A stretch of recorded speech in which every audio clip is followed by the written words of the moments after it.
Bonjour my lovelies, welcome to my channel. My name is Adrielle and I'm an American living in Paris. And today we're going to talk about the style and beauty culture shocks I experienced when I first moved to Paris.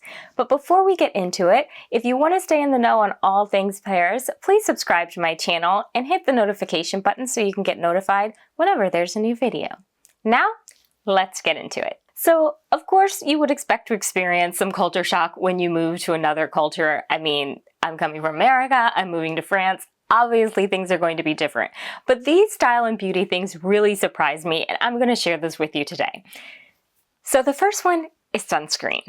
I was so surprised to learn most French women do not wear sunscreen. They literally do not understand or see the reason for it or the need for it. I have had so many women say things like, well, I'm not on the beach, so what do I need it? Or, I'm inside all day, so why do I need to put on sunscreen? It's amazing to me, and it was very surprising to me because in American culture, we're really taught to put on sunscreen every single day, whether you're inside or not, because sunscreen is what causes premature aging. And so it is very important to wear sunscreen every single day, even if it's overcast, even if you're inside all day, because of the sun's UV rays. And so I was just so surprised to be in the culture that I thought was super beauty oriented and find out that women do not see the value in sunscreen and they don't know why you wear it and they don't understand it. And yeah, it was just so surprising to me. So that is one huge difference, is sunscreen. This next one probably isn't that much of a cultural shock to some people, but it was to me at least, and that is the gel manicure. Here, everyone does a gel manicure. All of these women have perfectly coiffed nails and they stay and they last because they're doing gel manicures. I found that to be a really huge culture shock from a beauty perspective because I stopped doing gel manicures years ago because of the products that were in gel nail color, and then also because, again, you're putting your hands under UV light and that can cause premature aging on the skin. So as a result, I was just kind of I stopped doing gel manicures. I thought this was something that we weren't really supposed to be doing anymore in the beauty industry. We were supposed to be embracing kind of these non-toxic nail polishes, etc., etc. And here it is, the culture of the gel manicure. I was just so surprised by that, and it really kind of threw me. The one thing I will say though is that I actually found a brand that makes really nice gel, nail polish, and it's non-toxic. It doesn't have a lot of the toxic ingredients that you find in most gel nail polishes. It's called Manicurist, and I really, really like their product line and enjoy their nail polishes. So I guess maybe that's why they do it more, is because they have access to, products that aren't as harmful or damaging for the nail, and then also, don't contain the toxic chemicals that can seep into your skin. I don't know. I just found it amazing though that everyone here has a gel manicure. So this one probably shouldn't have surprised me as much as it did. We've all seen the image of the French woman with her red lipstick, right? I thought that was just kind of an image of what a Parisian woman is. But here's the thing. It's true. The color red is the thing here. You will see women, all of them have on red nail polish, red lipstick. Red, red, red is the color of the Parisian woman. It is so amazing to me. And I personally really love, for example, pink lipsticks. And I'll go to the store looking for a pink lipstick. Even the pink lipsticks look red, right? There are 15 selections of red and 2 selections of pink or any other color or shade. So it really is amazing. And the color red, it transcends even just kind of style and beauty. You'll see obviously lots of red clothes, red sweaters, but then you'll also see lots of red furniture in people's houses. It's really quite amazing to me. And so the thing is that the color red is the thing here. So red lips, red nail polish, it's true. It shouldn't have been a shock to me, but it still was because it's very much true. Another beauty shock that I experienced was in terms of makeup, okay? So makeup here is so minimal. I knew that French makeup look was very minimal. I knew that, but I don't think I fully understood how minimal it was compared to an American makeup routine. I am so impressed. I love, some of these beauty influencers. They have this elaborate makeup ritual that requires like all of these products. That is not it here in France. That is not the French girl makeup routine. The French girl makeup routine is like some mascara, some lipstick, some blush, I'm done. It is so easy. It's so fast. And for me, culturally, it was surprising to actually see that that really was what it was like. I actually thought it had to be much more involved, but it really isn't. And on top of that, it's also very refreshing for me as somebody who's not a big makeup person. I still look very chic and put together without having on layers and layers of makeup on my face. So for me, I was happy that that one turned out to be true, but I can imagine it could be a huge, huge shock to you if you're used to putting on a lot of makeup. This is a style one that really, really threw me. I simply couldn't understand it. So I'd always read that, French women don't really wear, shorts in the summer, and that it's very abnormal to wear shorts around Paris, and that shorts were something that was reserved for children or the beach. And I just was like, okay, I don't quite get that, but okay, fine, whatever. That's the French cultural way. And then I saw the winter. And what I noticed is that French women wear shorts in the winter, but not in the summer. In the winter, you'll see so many French women with shorts on, and then they have on tights underneath. And that's when they wear their shorts. And they wear little black shorts or shorts of various colors, but they wear tights underneath them. And it was so surprising and so shocking, because literally the only times I've worn shorts now here in Paris are if they're very long shorts, or if it's like super ridiculously hot outside, like so hot, you basically want to be naked. Those are the only situations when I've really worn shorts. Otherwise, not at all. And so it was very surprising to me to come here and then see that when you wear shorts are the winter, when it's freezing outside. So you just put on your black tights and your shorts and you go. So that was a huge style shock. No shorts in the summer, but shorts in the winter. Who knew?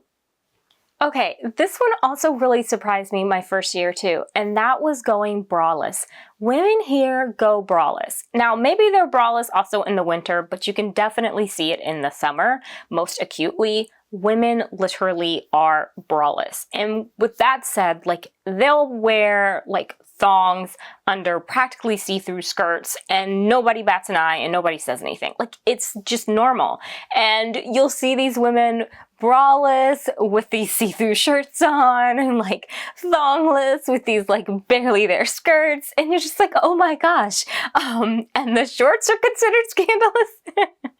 But yes, it was really surprising to me because a lot of women just completely go braless here. And I have to say, it's actually incredibly freeing and it's much more comfortable and a lot more relaxing actually. So I really actually enjoy that, being liberated from my bra in the summertime, but it's not something I know if I necessarily want to do year round.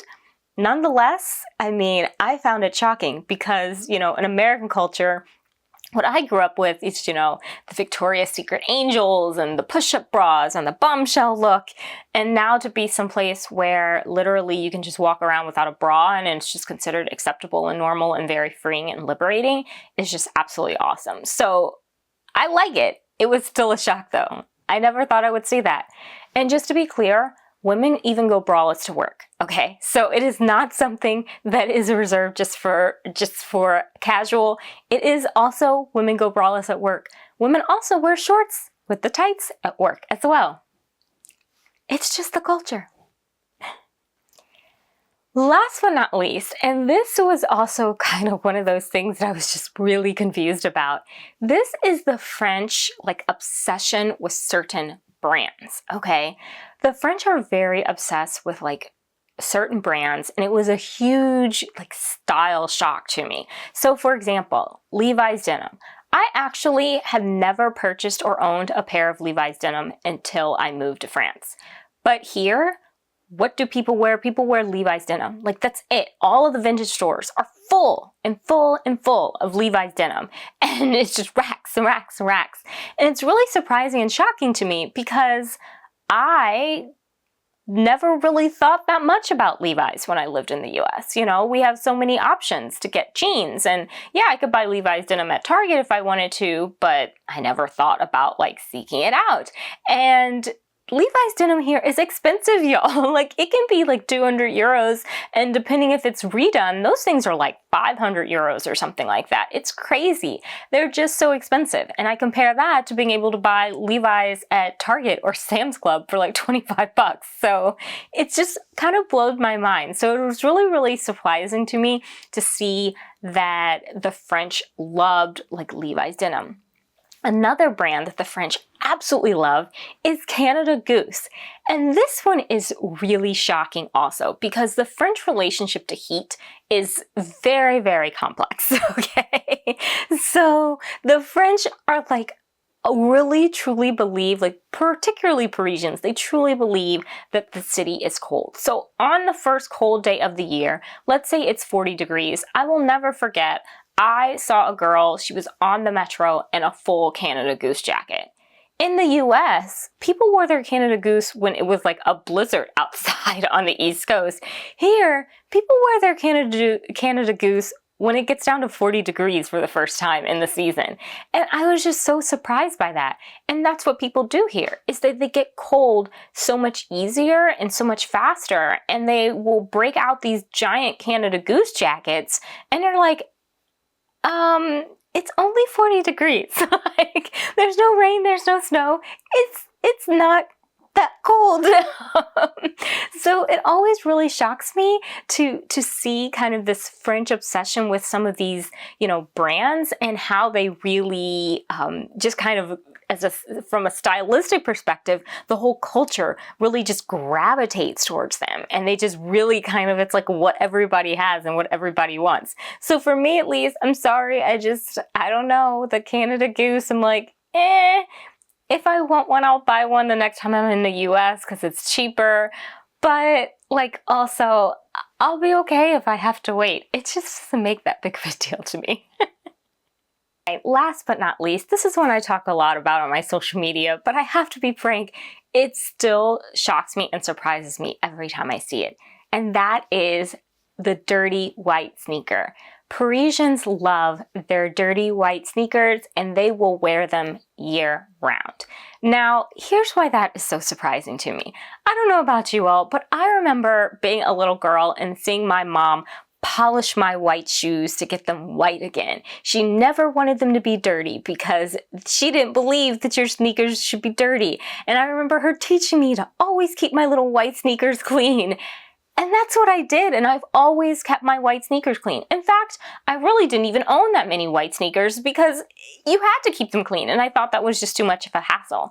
And then to have that and then move here where people want dirty white sneakers. That's what they're looking for. You'll see gigantic bins of dirty, you know, Reebok sneakers in consignment stores and in vintage stores and secondhand stores because that's what people want. And it's just so, so surprising to me. It's one of the hugest, I think, stylistic culture shocks that existed for me when I moved here is the dirty white sneaker. So this is something I know it's a pretty European thing. It's just not an American thing.